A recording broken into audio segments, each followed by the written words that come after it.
بسم اللہ الرحمن الرحیم ربی یسر ولا تعسر وتمم بالخیر۔ السلام علیکم ناظرین، امید ہے آپ سب خیریت سے ہوں گے۔ ناظرین، ہم اپنی مکمل سیریز کی قسط نمبر 9 میں آج جن موضوعات پر بات کرنے والے ہیں ان میں سب سے پہلے حضرت نوح علیہ السلام کی قوم کے سرداروں کا حضرت نوح علیہ السلام سے ٹھٹھا مذاق کرنا۔ ناظرین، اللہ تعالیٰ قرآن مجید کی سورۃ الحود میں فرماتا ہے،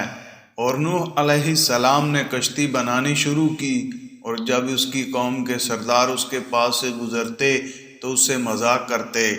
کیونکہ وہ لوگ اس عذاب کو بہت دور کی بات اور غیر یقینی سمجھتے تھے۔ جس عذاب سے نوح علیہ السلام نے ان کو ڈرایا تھا، تو نوح علیہ السلام نے ان کے مذاق کے جواب میں فرمایا سورۃ الحود کی آیت نمبر 39 میں، اگر اس وقت تم ہم سے مذاق کرتے ہو تو ایک دن ہم بھی تم سے مذاق کریں گے، جیسے تم مذاق کرتے ہو کہ تم اپنے کفر و عناد پر اڑے رہے اور اس وجہ سے تم پر عذاب واقع ہو گیا۔ پس تم کو جلد معلوم ہو جائے گا کہ کس پر عذاب آتا ہے جو اسے رسوا کرے گا، اور کس پر ہمیشہ کا عذاب نازل ہوتا ہے۔ پس تم کو جلد معلوم ہو جائے گا کہ کس پر عذاب آتا ہے جو اسے رسوا کرے گا، اور کس پر ہمیشہ کا عذاب نازل ہوتا ہے۔ سخت قسم کا کفر اور انتہا درجے کی دشمنی اور انادانے کی طبیعت کا حصہ بن چکی تھی، حتیٰ کہ قیامت کے دن بھی وہ اس بات کا انکار کر دیں گے کہ ان کے پاس کوئی رسول ان کی رشد و ہدایت کے لیے آیا تھا۔ حضرت ابو سعید خدری رضی اللہ تعالیٰ عنہ سے روایت ہے کہ رسول اللہ صلی اللہ علیہ وآلہ وسلم نے فرمایا کہ قیامت کے دن نوح علیہ السلام اور ان کی امت آئے گی۔ اللہ تعالیٰ نوح علیہ السلام سے فرمائیں گے کہ اے نوح، کیا تو نے میرے پیغامات اپنی قوم تک پہنچائے تھے؟ نوح علیہ السلام عرض کریں گے کہ ہاں میرے پروردگار۔ تو اللہ تعالیٰ آپ کی امت سے پوچھیں گے، اے امت، کیا اس نے تمہیں میرے احکامات پہنچائے تھے؟ وہ کہیں گے نہیں، ہمارے پاس کوئی رسول نہیں آیا تھا۔ اللہ تعالیٰ نوح علیہ السلام سے فرمائیں گے، تمہارا گواہ کون ہے؟ وہ عرض کریں گے، محمد صلی اللہ علیہ وآلہ وسلم اور ان کی امت۔ پس میری امت گواہی دے گی کہ نوح علیہ السلام نے پیغام پہنچائے تھے، اور یہی مفہوم اللہ تعالیٰ کے اس فرمان کا ہے۔ سورۃ البقرہ کی آیت نمبر 143 میں اللہ تعالیٰ فرماتا ہے، اور اس طرح ہم نے تم کو ایک بہترین امت بنایا تاکہ تم لوگوں پر گواہی دو اور رسول تم پر گواہی دے۔ اس آیت میں وسط سے مراد عدل و انصاف والی امت ہے۔ پس یہ امت اپنے صادق و مصدوق نبی صلی اللہ علیہ وآلہ وسلم کی گواہی پر گواہی دے گی کہ اللہ تعالیٰ نے یقیناً نوح علیہ السلام کو برحق طور پر مبعوث کیا اور اس پر حق نازل کیا اور لوگوں کے پہنچانے کا حکم دیا، اور اس نے اپنی امت تک حق عمدہ طریق سے مکمل طور پر پہنچا دیا، اور ان کے دین میں جو فائدہ مند چیز تھی ان کو بتائی، اور ہر نقصان دہ چیز سے ان کو روکا اور اس سے خبردار کیا۔ اور تمام انبیاء کی یہی شان تھی، حتیٰ کہ ہر نبی نے اپنی قوم کو دجال سے ڈرایا۔ حالانکہ ان کے زمانے میں مسیح دجال کے نکلنے کی توقع اور امید نہ تھی، صرف ان پر شفقت و محبت کرتے ہوئے انہوں نے ایسا کیا۔ جیسے کہ حضرت عمر رضی اللہ تعالیٰ عنہ بیان کرتے ہیں کہ ایک دفعہ لوگوں میں نبی اکرم صلی اللہ علیہ وآلہ وسلم کھڑے ہوئے، پھر اللہ تعالیٰ کی تعریف کی جن الفاظ کے ساتھ وہ مستحق ہے، پھر دجال کا ذکر کیا اور فرمایا، میں نے تمہیں اس سے ڈرایا ہے، اور ہر نبی نے اپنی قوم کو اس سے ڈرایا ہے، اور نوح علیہ السلام نے بھی اپنی قوم کو ڈرایا ہے، لیکن میں تمہیں ایک ایسی بات بتاتا ہوں جو کسی نبی نے اپنی قوم کو نہیں بتائی۔ فرمایا، جان لو وہ اعور ہوگا، یعنی کانا ہوگا، اور خدائی کا دعویٰ کرے گا، اور خدا کانا نہیں ہے۔ اسی طرح حضرت ابو ہریرہ رضی اللہ تعالیٰ عنہ سے مروی ہے کہ رسول اللہ صلی اللہ علیہ وآلہ وسلم نے فرمایا، کیا میں تمہیں دجال کے بارے میں ایسی بات نہ بتاؤں جو کسی نبی نے اپنی قوم کو نہیں بتائی؟ وہ کانا ہے اور وہ جنت اور جہنم جیسی چیز ساتھ لائے گا، جس کو وہ جنت کہے گا وہ حقیقت میں آگ ہوگی، اور میں تمہیں اس سے ڈراتا ہوں جیسے نوح علیہ السلام نے اپنی قوم کو ڈرایا تھا۔ ناظرین، اب ہم بات کرتے ہیں حضرت نوح علیہ السلام کی کشتی کس درخت سے بنی اور کتنا عرصہ لگا۔ بعض علماء سلف نے فرمایا ہے کہ جب اللہ تعالیٰ نے نوح علیہ السلام کی دعا قبول کی تو اللہ نے حکم دیا کہ زمین میں ایک درخت لگاؤ تاکہ وہ تیار ہو جائے، تو اس کی لکڑی سے کشتی بنائی جائے۔ نوح علیہ السلام نے اللہ کے حکم پر عمل کرتے ہوئے درخت لگایا اور اس کے تیار ہونے میں 100 سال اور بعض کی رائے کے مطابق 40 برس لگ گئے، واللہ عالم۔ محمد بن اسحاق سوری بیان کرتے ہیں کہ وہ ساگوان کی لکڑی تھی، اور بعض کہتے ہیں کہ وہ صنوبر کے درخت کی تھی، اور تورات میں دوسرے قول کے مطابق صراحت ہے۔ امام سوری فرماتے ہیں کہ اللہ تعالیٰ نے حضرت نوح علیہ السلام کو حکم دیا کہ اس کی لمبائی 80 ہاتھ بنائی جائے اور اس کے اندرونی و بیرونی حصوں پر تار کو لگائی جائے، اور اس کے سامنے والا حصہ اوپر کو اٹھا ہوا ہو تاکہ وہ پانی کو چیر سکے۔ ناظرین، حضرت نوح علیہ السلام کی کشتی کی لمبائی چوڑائی کتنی تھی؟ حضرت قتادہ رضی اللہ تعالیٰ عنہ فرماتے ہیں کہ اس کی لمبائی 300 ہاتھ اور چوڑائی 50 ہاتھ تھی، اور تورات میں بھی یہی ہے۔ اور حضرت حسن بصری فرماتے ہیں کہ اس کی لمبائی 600 ہاتھ تھی اور چوڑائی 300 ہاتھ تھی، اور حضرت ابن عباس رضی اللہ تعالیٰ عنہ فرماتے ہیں کہ اس کی لمبائی 1200 ہاتھ اور چوڑائی 600 ہاتھ تھی، اور ایک قول یہ بھی ہے کہ لمبائی 2000 اور چوڑائی 100 ہاتھ تھی۔ سب اہل رائے کہتے ہیں کہ اس کی بلندی 30 ہاتھ تھی، اور وہ کشتی 3 منزلوں والی تھی، اور ہر منزل 10 ہاتھ اونچی تھی۔ نچلا حصہ چوپایوں اور جنگلی جانوروں کے لیے تھا، اور درمیانی حصہ انسانوں کے لیے تھا، اور سب سے اوپر والا پرندوں کے لیے مخصوص تھا۔ اس کا دروازہ چوڑائی کی جانب تھا، اس کو اوپر سے ایک ڈھکن سے مکمل طور پر بند کر دیا گیا تھا۔ اللہ تعالیٰ نے فرمایا کہ نوح علیہ السلام نے دعا کی۔ سورۃ المومنین میں اللہ تعالیٰ فرماتا ہے، اے میرے رب میری مدد فرما، کیونکہ انہوں نے مجھے جھٹلایا ہے۔ اور اس سے اگلی آیت کا خلاصہ یہ ہے کہ اے نوح، ہمارے حکم کے مطابق اور ہمارے سامنے کشتی تیار کرو تاکہ ہم درست کام کرنے پر ساتھ ساتھ تیری رہنمائی کرتے رہیں۔ پس جب ہمارا حکم آئے اور تنور جوش مارنے لگے تو ہر چرند پرند اور جانور میں سے ایک جوڑا کشتی میں سوار کر، اور اپنے گھر والوں کو بھی، مگر جن کے متعلق ہمارا فیصلہ پہلے ہو چکا ہے ان کو سوار نہیں کرنا، اور ظالموں کے بارے میں مجھ سے بات نہ کرنا، یقیناً وہ ڈبو دیے جائیں گے۔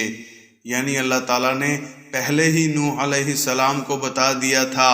کہ جب میرے حکم کے مطابق عذاب طوفان آ جائے تو ہر قسم کے حیوانات میں سے ایک ایک جوڑا اور کھانے کی مناسب چیزیں کشتی میں سوار کر لینا تاکہ نسل قائم رہ سکے، اور ساتھ ہی اپنے گھر والوں کو بھی سوار کر لینا، اور جن کے بارے میں اللہ تعالیٰ فیصلہ کر چکا ہے، یعنی جو کافر ہیں، تو ان پر تیری دعا نافذ نہ ہوگی، اور اللہ کا عذاب ان کو اپنی لپیٹ میں لے لے گا، ان سے عذاب ٹل نہیں سکتا۔ اور ساتھ ہی ساتھ اللہ تعالیٰ نے یہ بھی حکم دیا کہ جب میری طرف سے عذاب نظر آ جائے تو کافروں اور ظالموں کے بارے میں مجھ سے کوئی بات نہ کرنا، کیونکہ ان کی تباہی کا میں فیصلہ کر چکا ہوں، اور میرا فیصلہ واپس نہیں لیا جا سکتا، اور اللہ جو چاہتا ہے سو کرتا ہے۔ جمہور کے نزدیک تنور سے مراد پوری روئے زمین ہے، یعنی زمین کے تمام اطراف نے پانی باہر نکالنا شروع کر دیا، حتیٰ کہ تنور جو آگ کی جگہ ہوتی ہے اس سے بھی پانی جوش مارنے لگے۔ اور حضرت ابن عباس رضی اللہ تعالیٰ عنہ فرماتے ہیں کہ تنور ہند میں ایک چشمہ ہے، اور امام شعبی نے کہا کہ کوفے میں ایک چشمہ ہے، قتادہ نے کہا کہ جزیرہ میں ایک چشمہ ہے۔ حضرت علی رضی اللہ تعالیٰ عنہ نے کہا کہ تنور سے مراد صبح کا چمکنا اور روشن ہونا مراد ہے، یعنی صبح کے وقت ہر چیز کا جوڑا جوڑا کشتی میں سوار کر لینا۔ لیکن یہ قول نہایت غریب ہے، اور اہل کتاب کی رائے یوں ہے کہ جن جانوروں کا گوشت کھایا جاتا ہے ان میں سے ہر ایک کے 7 جوڑے اور اس کے علاوہ باقی جانوروں سے ایک ایک جوڑا اپنے ساتھ کشتی میں سوار کرنا۔ ناظرین، بعض لوگوں نے ذکر کیا ہے اور حضرت ابن عباس رضی اللہ تعالیٰ عنہ نے بھی یہی فرمایا ہے کہ سب سے پہلے پرندوں میں سے کشتی میں طوطا سوار ہوا، اور جانوروں میں سے آخری جانور گدھا داخل ہوا، اور ابلیس گدھے کی دم پکڑ کر کشتی میں سوار ہو گیا۔ تفسیر ابن ابی حاتم میں ہے کہ حضرت زید رضی اللہ تعالیٰ عنہ بن اسلم اپنے والد سے روایت کرتے ہیں کہ جب نوح علیہ السلام نے کشتی میں ہر قسم کے جانوروں کا ایک ایک جوڑا سوار کر لیا تو آپ کے ساتھیوں نے کہا ہم کیسے مطمئن ہو سکتے ہیں، یا یوں کہا کہ ہمارے جانور کیسے پرسکون رہ سکتے ہیں جبکہ ہمارے ساتھ شیر بھی ہے۔ تو اللہ تعالیٰ نے اس پر بخار مسلط کر دیا، اور حسنین پر سب سے پہلے بخار اس وقت نازل ہوا جب انہوں نے چوہے کی شکایت کی کہ یہ ہمارے کھانے پینے کے سامان کو خراب کر دے گا۔ تو اللہ تعالیٰ نے شیر کی طرف الہام کیا، اس نے چھینک لی تو اس سے بلی نکلی، اور چوہا اس کو دیکھ کر کہیں چھپ گیا۔ یہ روایت قابل حجت نہیں ہے کیونکہ مرسل اور منکر ہے۔ ناظرین، آج کے موضوعات میں سے اگلا موضوع کشتی میں سوار لوگوں کی تعداد کتنی تھی، اس بارے میں مفسرین و مورخین کا اختلاف ہے۔ حضرت ابن عباس رضی اللہ تعالیٰ عنہ کا قول ہے کہ عورتوں سمیت 80 افراد تھے۔ حضرت کعب فرماتے ہیں 72 افراد تھے، اور یہ بھی کہا گیا ہے کہ 10 افراد تھے۔ اور ایک قول یہ ہے کہ نوح علیہ السلام کے 3 بیٹے اور یام بیٹے کی بیوی سمیت 4 بہویں بھی سوار ہوئیں، صرف یام الگ ہوا اور نجات نہ پا سکا، اور یہ بات قرآن مجید کی آیت کے ظاہر کے صریح خلاف ہے، کیونکہ آیت میں صاف تصریح ہے کہ آپ پر ایمان لانے والے دیگر لوگ بھی بچ گئے تھے، جیسے کہ قرآن میں ارشاد باری تعالیٰ ہے۔ سورۃ الشعراء کی آیت نمبر 118 کا ترجمہ، اور مجھے اور میرے ساتھ ایمان لانے والوں کو بچا لے۔ اور بعض نے کہا کہ اس میں سوار 7 افراد تھے، اور نوح علیہ السلام کی بیوی جو کہ آپ کے تمام بیٹوں حام، سام، یافس، یام ان سب کی ماں تھی، اور ان میں یام طوفان میں غرق ہوا، اور اہل کتاب اس کو کنعان کہتے ہیں، اور آبر وہ طوفان سے پہلے فوت ہو گئی تھی۔ اور ایک قول یہ بھی ہے کہ وہ بھی ڈوبنے والوں میں شامل تھی، اور اس کے کفر کی بنا پر اس کے ہلاک ہونے کا فیصلہ پہلے ہو چکا تھا۔ اہل کتاب کا خیال ہے کہ وہ بھی کشتی میں سوار تھی، اس لحاظ سے احتمال ہے اس نے طوفان نوح کے بعد کفر کیا ہو، یا اس کو قیامت کے دن تک کے لیے مہلت دے دی گئی ہو۔ اس بارے میں پہلا قول واضح ہے، کیونکہ نوح علیہ السلام نے دعا میں اللہ تعالیٰ سے عرض کی تھی، کہا اے اللہ زمین پر کافروں میں سے کوئی چلتا بستہ نہ چھوڑا، اور اللہ تعالیٰ نے نوح علیہ السلام کو حکم دیا کہ جب تو اور تیرے ساتھی کشتی میں سوار ہو جائیں تو آپ یوں کہیں۔ سورۃ المومنین کی آیت نمبر 28-29 کا ترجمہ۔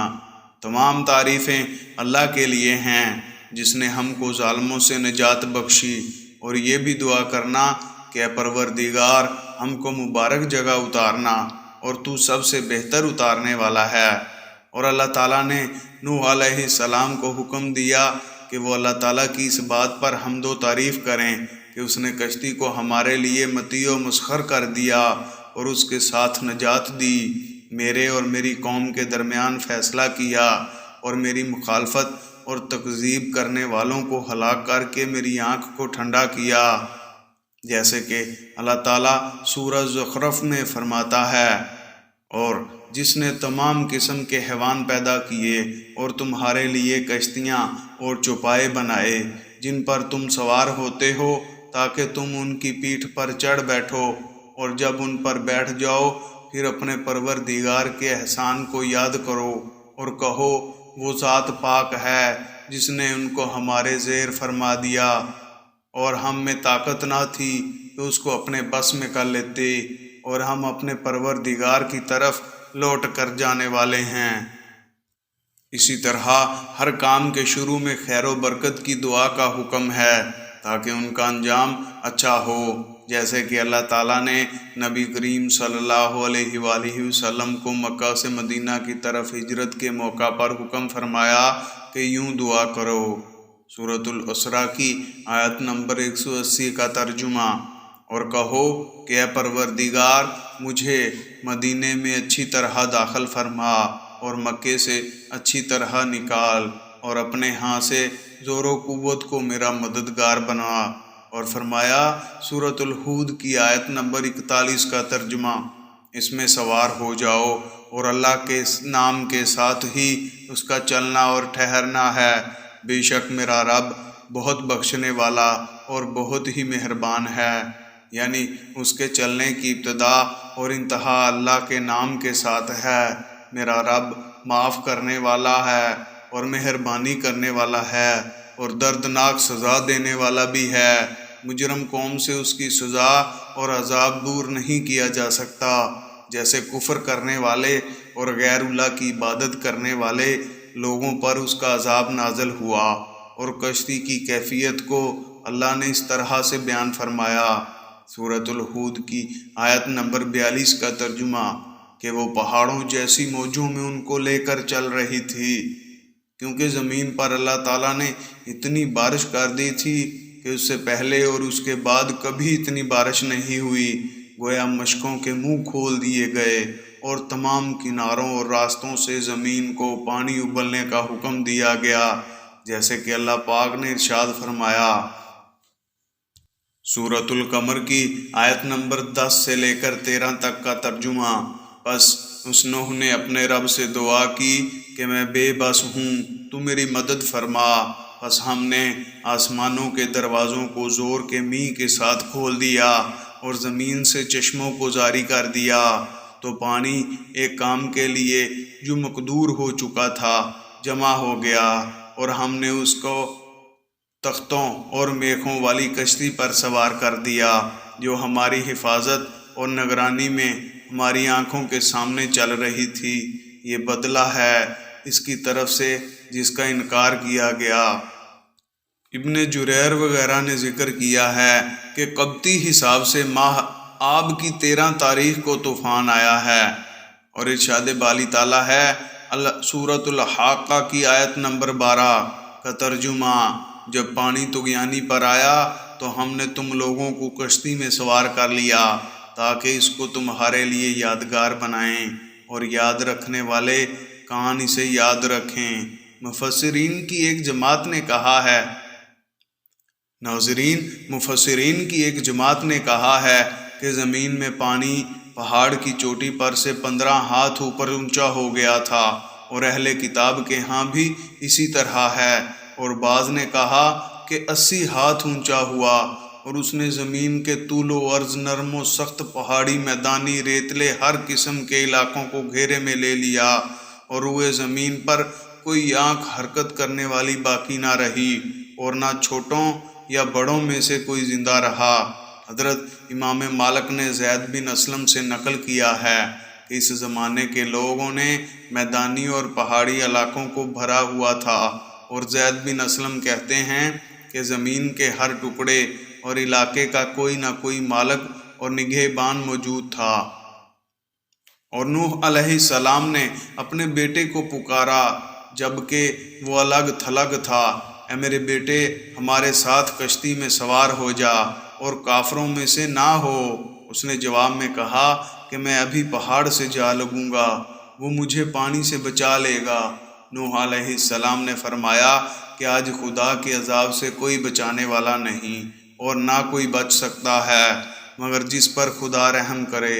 اتنے میں ان دونوں کے درمیان لہر حائل ہو گئی اور وہ ڈوب کر رہ گیا۔ یہ نوح علیہ السلام کا بیٹا یام تھا، یا یہ سام حام یافت کا بھائی تھا،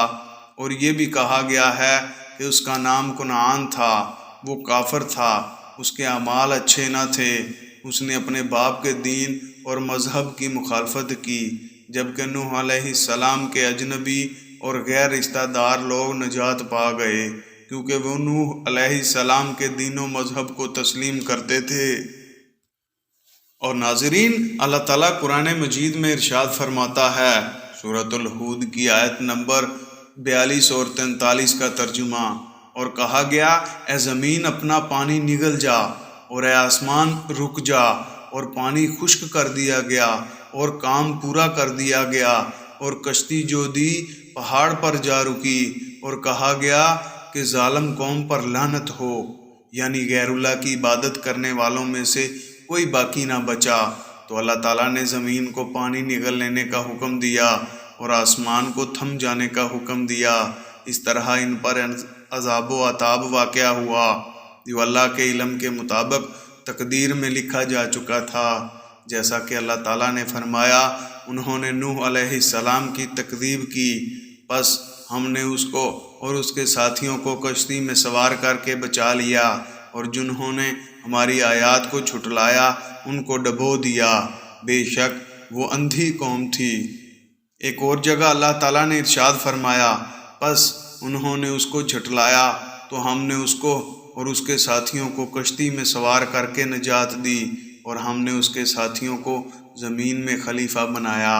اور جنہوں نے ہماری آیات کی تکذیب کی ان کو ڈبو دیا۔ پس دیکھو ڈرائے ہوئے لوگوں کا انجام کیسے ہوا۔ ایک اور جگہ ارشاد باری ہے، اور ہم نے اس کی قوم کے مقابلے میں مدد کی جنہوں نے ہماری آیات کو جھٹلایا، یقیناً وہ بڑے برے لوگ تھے، پس ہم نے ان سب کو ڈبو دیا۔ اور سورہ قمر میں ارشاد ربانی ہے، پس ہم نے اس کو اور اس کے ساتھیوں کو بھری کشتی میں سوار کر کے نجات دی، پھر اس کے بعد ہم نے باقی سب لوگوں کو غرق کر دیا، بے شک اس میں بڑی عبرت ہے،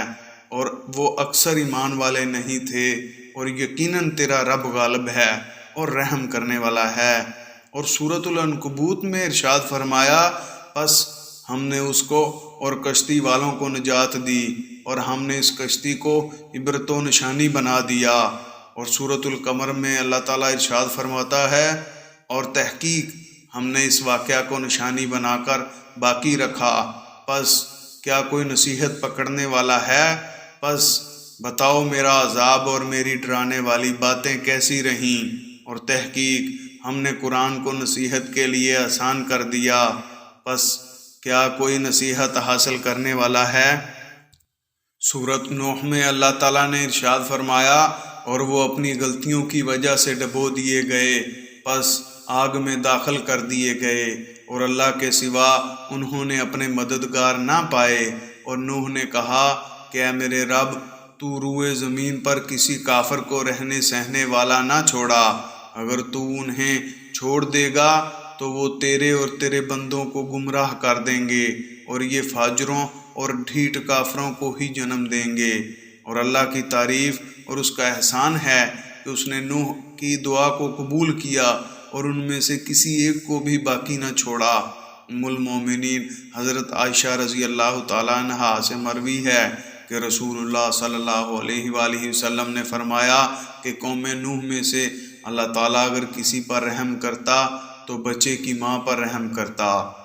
جناب رسول اللہ صلی اللہ علیہ وآلہ وسلم نے ارشاد فرمایا کہ حضرت نوح علیہ السلام اپنی قوم میں 50 کم 1000 سال رہے۔ انہوں نے 100 سال شجر کاری کی،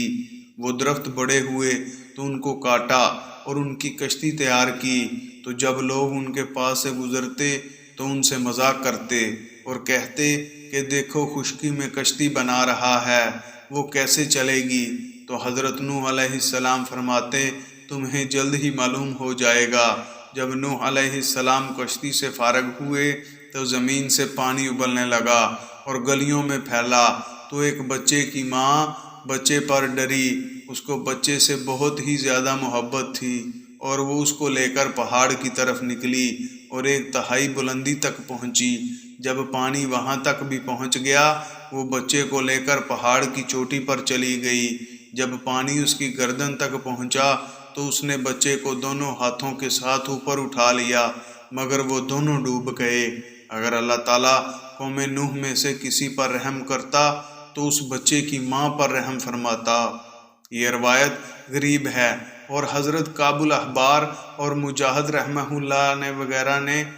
ملتا جلتا واقعہ مروی کیا ہے۔ یہ حدیث موقوف اور کعب الاحبار جیسے لوگوں سے حصل کی ہوئی ہے۔ واللہ عالم۔ اس سب سے غرض یہ ہے کہ اللہ تعالیٰ نے کافروں میں سے کوئی چلتا پھرتا شخص نہیں چھوڑا تھا، اور اس وضاحت کی موجودگی میں یہ بات کیسے کہہ دی ہے کہ عوج بن عنق یا ابن عناق نوح علیہ السلام سے پہلے لے کر موسیٰ علیہ السلام کے زمانے تک موجود رہا، اور کہتے ہیں کہ وہ کافر، سرکش، نافرمان اور برا آدمی تھا، اور اس کی ماں آدم کی بیٹی نے اس کو زنا کے نتیجے میں جنم دیا تھا۔ اس کا قد اتنا لمبا تھا کہ وہ سمندر کی تہہ سے مچھلیاں پکڑ لیتا تھا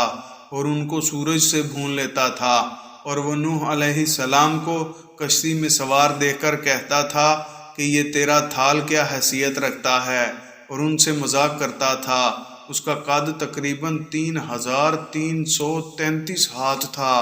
اور اس کے علاوہ اور بھی اس کے متعلق من گھڑت باتیں تحریر کی گئی ہیں۔ اگر اس قسم کی من گھڑت اور جھوٹی باتیں کتب تفاسیر اور تواریخ میں نہ لکھی گئی ہوتی تو بغرض تحقیق ہمیں ان باتوں کو بیان کرنے کی قطعاً ضرورت نہ تھی، کیونکہ وہ بیہودہ اور سطحی قسم کی ہیں، اور عقل و نقل دونوں کے خلاف ہیں۔ عقل کے خلاف اس لیے کہ یہ کیسے ممکن ہے کہ اللہ تعالیٰ نبی کے بیٹے کو اس کے کفر کی وجہ سے تو ہلاک کر دے اور عوج بن عنق کو باقی رکھے، حالانکہ وہ بہت ظالم اور سرکش تھا، جیسے کہ ان لوگوں نے اس کے متعلق ذکر کیا ہے۔ اور یہ کیسے تسلیم کیا جا سکتا ہے کہ جب اللہ تعالیٰ نے ان میں سے کسی کو باقی نہ چھوڑا، حتیٰ کہ بچہ اور اس کی ماں پر بھی رحم نہ کیا، اور اس ولد الزنا، سرکش، فاسق و فاجر اور شیطان صفت شخص کو چھوڑ دیا، اور مذکورہ روایت نقل کے خلاف ہے۔ اس لیے ہے کہ اللہ تعالیٰ نے فرمایا، پھر جب نوح علیہ السلام نے اپنے بیٹے کے لیے التجا اور دعا کی اور معلوم کرنا چاہا کہ جب میرے گھر والوں کی نجات کا وعدہ ہو چکا ہے تو پھر بیٹے کو کیوں غرق کیا جا رہا ہے، تو اللہ تعالیٰ نے جواب میں فرمایا کہ یہ تیرے ان گھر والوں میں سے نہیں ہے جن کے بچانے کا وعدہ کیا گیا ہے۔ اللہ تعالیٰ سورۃ الہود کی آیت نمبر 40 میں فرماتا ہے، اور تیرے گھر والوں کو نجات دیں گے مگر جس پر پہلے سے فیصلہ ہو چکا ہے کہ وہ غرق کر دیا جائے گا۔ تو نوح علیہ السلام کے سوال پر اللہ تعالیٰ نے جواب میں ارشاد فرمایا کہ وہ تیرے اہل سے نہیں ہے، بلکہ اپنے کفر کی وجہ سے وہ تجھ سے الگ ہوا ہے، اور اللہ کے اسی فیصلے کا نتیجہ ہے کہ وہ اہل ایمان سے الگ ہوا اور کفر و سرکشی کرنے والوں میں شامل ہوا اور انہی کے ساتھ غرق ہوا۔ پھر اللہ تعالیٰ کی طرف سے خطاب کر کے نوح علیہ السلام کو کہا گیا کہ اے نوح، ہماری طرف سے سلامتی اور ان برکتوں کے ساتھ اتر جو تجھ پر ہیں، اور تیرے ساتھ بہت سی جماعتوں پر، اور بہت سی وہ امتیں ہوں گی جن کو ہم فائدہ پہنچائیں گے، پھر ان کو ہماری طرف سے دردناک عذاب پہنچے گا۔ جب روئے زمین پر پانی خشک ہوا اور زمین پر چلنا اور ٹھہرنا ممکن ہوا تو اللہ تعالیٰ کی طرف سے نوح علیہ السلام کو حکم ہوا کہ کشتی سے اتر جاؤ، اور کشتی تیرتی ہوئی جودی پہاڑ پر پہنچ گئی۔ یہ جزیرہ میں ایک مشہور پہاڑ ہے۔ اللہ تعالیٰ نے فرمایا، اے نوح علیہ السلام، سلامتی کے ساتھ اتر، تجھ پر برکت ہو اور ان امتوں پر بھی جو تیری اولاد سے بعد میں پیدا ہوں گی سلامتی ہے، کیونکہ اللہ تعالیٰ نے آپ کے ساتھ سوار ایمان والوں کی نسل کو اور اولاد کو زندہ نہیں رکھا۔ نسل کا سلسلہ صرف حضرت نوح علیہ السلام سے جاری ہوا۔ اللہ تعالیٰ کا ارشاد ہے، سورۃ الصفات کی آیت نمبر 77 کا ترجمہ، اور ہم نے صرف ان کی اولاد کو باقی رکھا۔ آج روئے زمین پر اولاد آدم کی جتنی قومیں آباد ہیں وہ حضرت نوح علیہ السلام کے 3 بیٹوں سام، حام، یافس کی طرف منسوب ہیں۔ حضرت سمرہ بن جندب سے مرفوعاً مروی ہے کہ نبی کریم صلی اللہ علیہ وآلہ وسلم نے فرمایا کہ تمام عربوں کا باپ سام اور حام حبشیوں کا باپ اور یافس رومیوں کا باپ ہے۔ علامہ ابن عبد البر فرماتے ہیں کہ حضرت عمران بن حسین سے مرفوعاً مروی ہے کہ جناب رسول اللہ صلی اللہ علیہ وآلہ وسلم نے فرمایا روم سے مراد روم ابل ہیں، یعنی یونانی، جو رومی بن نبتی بن یونان بن یافس بن نوح علیہ السلام کی طرف منسوب ہیں۔ حضرت سعید بن مسیب فرماتے ہیں کہ نوح علیہ السلام کے 3 بیٹے تھے، سام، یافس اور حام، اور ان تینوں میں سے ہر ایک کے 3 بیٹے تھے۔ عرب فارس اور رومی سام کی اولاد ہیں، یافس کی اولاد ترک اسقالیہ اور یاجوج ہیں، اور حام کی اولاد قبط سوڈان بربر ہیں۔ حافظ ابن کثیر رحمۃ اللہ علیہ مصنف کتاب فرماتے ہیں کہ میں کہتا ہوں کہ حضرت ابو ہریرہ رضی اللہ تعالیٰ عنہ نے رسول اللہ صلی اللہ علیہ وآلہ وسلم سے روایت کی ہے کہ آپ نے فرمایا کہ نوح کے ہاں سام، حام، یافس پیدا ہوئے، سام کے ہاں عرب، فارس، روم والے پیدا ہوئے اور ان میں بھلائی ہے، اور یافس سے یاجوج، مجوج، ترک اور سقالیہ پیدا ہوئے اور ان میں کوئی بھلائی نہیں ہے، اور حام سے حبشی، تاتاری، سوڈانی پیدا ہوئے۔ میں ابن کثیر کہتا ہوں کہ ابو عمرو کی رائے درست ہے کہ مذکورہ روایت سعید بن مسیب کا قول ہے۔ وہب بن منبع نے بھی اسی طرح روایت کی ہے۔ مسند بزار کی مرفوع روایت میں یزید بن سنان، ابو فروہ الرہاوی ناقابل اعتماد ہیں، بالکل ضعیف ہیں۔ بعض کا کہنا ہے کہ نوح علیہ السلام کے مذکورہ 3 بیٹے طوفان ختم ہونے کے بعد پیدا ہوئے، اور طوفان سے پہلے ان کا ایک بیٹا کنعان تھا جو طوفان کی زد میں آ کر غرق ہو گیا، اور دوسرا عابر جو اس حادثہ سے پہلے فوت ہوا۔ اور صحیح بات یہ ہے کہ نوح علیہ السلام کے مذکورہ 3 بیٹے اور ان کی بیویاں اور ان کی ماں نوح علیہ السلام کے ساتھ کشتی میں سوار تھے۔ تورات میں بھی اسی کی صراحت ہے۔ ذکر کیا گیا ہے کہ حام نے کشتی میں اپنی بیوی سے مباشرت کی تو نوح علیہ السلام نے اس کے لیے بد دعا کی کہ اس کی اولاد بدصورت پیدا ہو۔ پھر اس سے اس کا کالا لڑکا کنعان بن حام پیدا ہوا جو سوڈانیوں کا جد اعلیٰ ہے، اور یہ بھی کہا گیا ہے کہ حام نے اپنے باپ کو سوئے ہوئے دیکھا اور ان کے سطر سے کپڑا کچھ ہٹا ہوا تھا۔ حام نے اس کو نہ ڈھانپا اور اس کے دونوں بھائیوں نے ڈھانپ دیا، اس لیے نوح علیہ السلام نے اس کے حق میں بد دعا کی کہ اس کے بچوں میں تبدیلی ہو جائے اور اس کی اولاد اپنے بھائیوں کی غلام ہو جائے۔ امید ہے آپ کو ہماری آج کی یہ ویڈیو پسند آئی ہوگی۔ ناظرین اکرام، اس ویڈیو کو اپنے احباب کے ساتھ بھی شیئر کریں۔ ملتے ہیں ایک نئی ویڈیو کے ساتھ، تب تک کے لیے اللہ حافظ۔